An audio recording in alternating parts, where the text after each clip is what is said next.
Hey, what's up YouTube? It's a new year. I've posted a couple of videos. One of them is doing quite well too, the Fight Club one. It's doing pretty well. But I haven't, I'm just getting started, so I thought I'd post this update video so you know what I'm up to and what my plans are for both the channel and my writing going forward for this year. So if you don't care, I don't know why you clicked on this video, to be honest, but anyways, as far as the channel goes, the book reviews are still going to be one of the main focal points of the channel. I've got a massive to-be-read pile this year. I've already done 2 books out of the way. I did Coraline and Fight Club, both of which the reviews are posted. As far as big reviews this year, I have in the mail somewhere ISOM 1 and 2 from Rippaverse, because I made a video about a year ago now talking about Rippaverse, but this was before, I think before the first book had even released. And it was just too expensive to get it to Canada at the time. It was like $100 for like the first one, so I paid, I think with the duties in the end, it was about $100 for both of them, which is a bit more reasonable. So I will be doing reviews of both of those, which should be pretty big reviews. As of book reviews right now, I'm currently getting my way through this behemoth, the Once and Future, can you say it? Once and Future King by T.H. White, which is one of the... I don't hear people talking about it that much, which is kind of strange because it is one of the biggest, well, I mean, physically biggest, I mean, this thing's ginormous, fantasy books of all time, but it's, I'm a few chapters in, about 4 or 5 chapters in probably. It's about 1,000 pages, that's a lie, 800 pages I think, and so far, it's quite good, for the 50s as well, especially when you compare this to Lord of the Rings. Is this a controversial statement so far? I'm kind of preferring this. It is a retelling of the King Arthur legend, which is what it's known for. But it's got a lot of weird kind of zaniness to it that I really wasn't expecting. Like Merlin has guns, for example, because he can time travel, and the way it's written is like the narrator, like the book's narrator, kind of it will make reference to stuff and then it'll be like, it's kind of like golfing in modern day. So it's this really weird, like, sort of conversational tone, which I was not expecting going in, so I'm quite enjoying it, and I don't see many people talking about it. So anyway, let's have a look. On the chopping block this year is also Paradise Lost by John Milton, which I've tried to read many times in the past, but I will actually finish it this time. I've got Casino Royale, the original James Bond story. I want to read that one. That should be interesting. There is The Eyes of the Dragon by Stephen King. I got that for Christmas, so I will do a review of it. We have The Divine Comedy. The full thing, not just the Inferno. So that's also there. I'm going to be doing... I'm going to reread The Picture of Dorian Gray. I'm going to reread 1984. I'd like to reread Lord of the Rings and do videos on them as well. And then towards the end of my to-be-read pile, there's Atlas Shrugged, Crime and Punishment, and Brave New World, which should be, if I can get through all of that by the end of the year, I'll be impressed. And then who knows what I'll do. So, as far as the imminent content coming up, my villain deep dive into the Cybermen is happening. I have recorded and edited, it's ready to go, the first part of the 60s era.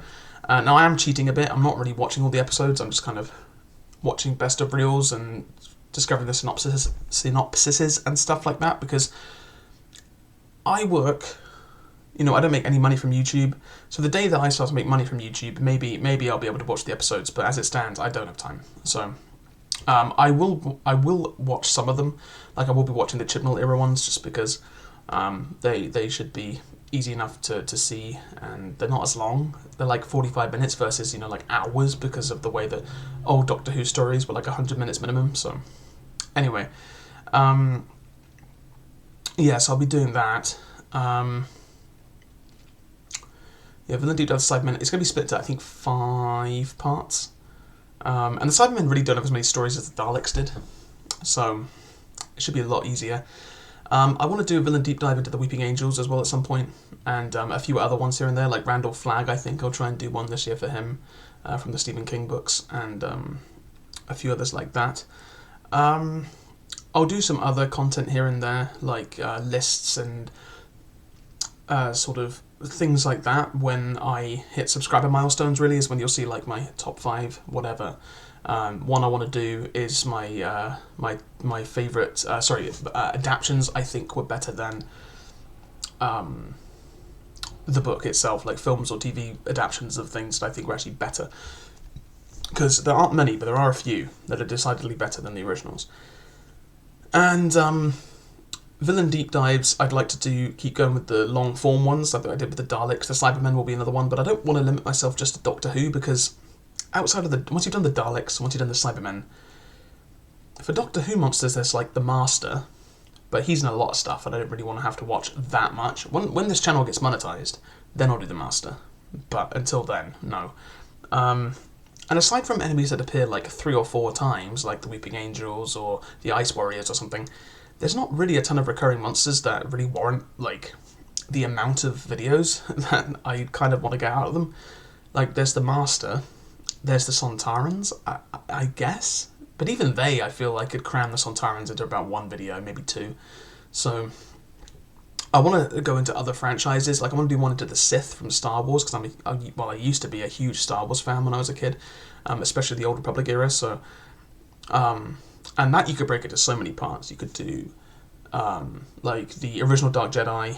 You could do the Golden Age of the Sith, the Great Hyperspace War, like Exar Kun and the Sith Wars, Revan and Malak and the Jedi Civil War, the Great Galactic.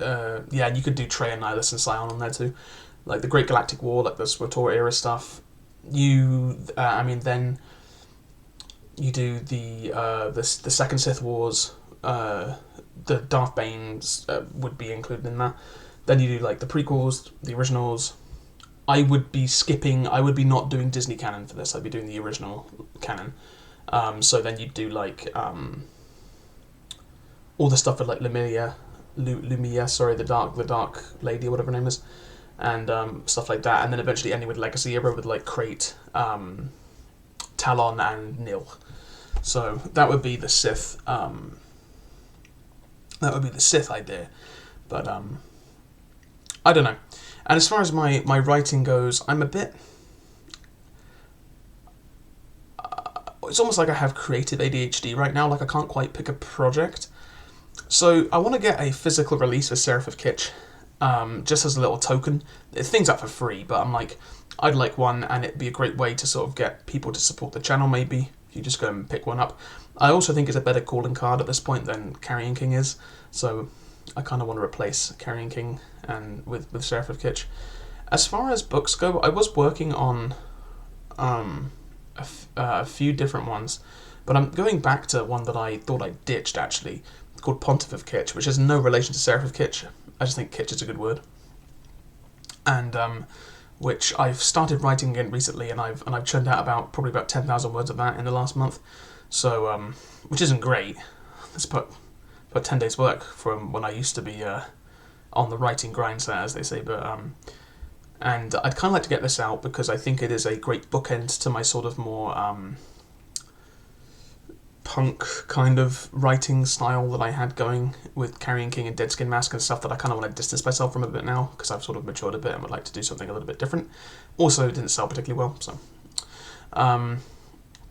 And there's more short stories I want to churn out, like, I say churn out like it's a bad thing, but post on my website, I guess. I've got a whole bunch sort of in the backlog. The thing is, I kind of want to get art done for them, but it's trying to figure out ways that I can get a image for them that doesn't cost me money. There's 1 or 2 that I would like to get actual art commissioned for, just for my own personal vanity, because those short stories cost a bit, because I would get art commissioned for them originally. Like The Court the Carrion King had art. Seraph of Kitsch obviously did, because it was a novel. But you also got what's it called? Mal the Graveyard Man had art. More Jesus has art, which was really good art, but that was also physically released at one point. So, as far as short stories, I've got one called Colours, which I'd like to release. It was originally published in this Ottawa independent writers anthology a few years back, which I'm actually uncredited for now. It's really weird. I went and found it. You can't buy it anywhere either anymore, which is kind of annoying, but I went back and found it, and my story is referenced as one of like the selling points, and then my name's not in the credits, so I'm not part of that group anymore. Maybe that's why. But anyway, kind of irritating. So I want to republish that because they didn't take exclusive rights or anything, so I can publish that myself if I want to.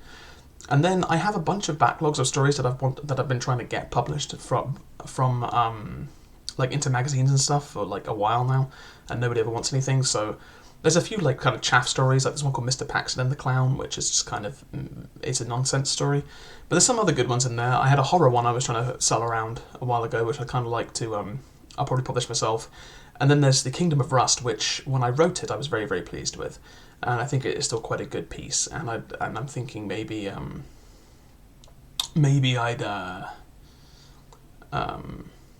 should get that one underway. Problem is I'd want some nice art for that.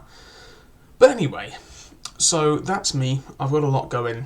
I'm working. I've got a life outside of this channel and my work and everything. So I'm just very, very, very, very, very, very, very, very, very busy. But I'm also trying to get back into Warhammer.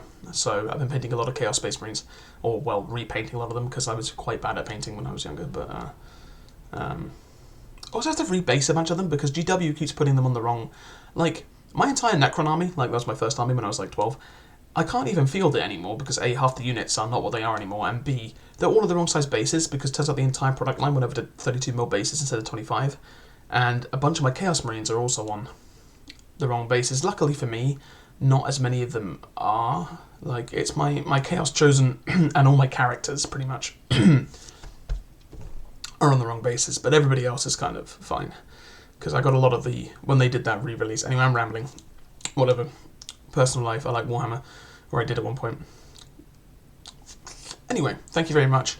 Thanks for tuning in, and I'll be hopefully seeing you all throughout the year. Villain Deep Dive the Sidemen Part 1 drops on Wednesday, so check that out. Thank you.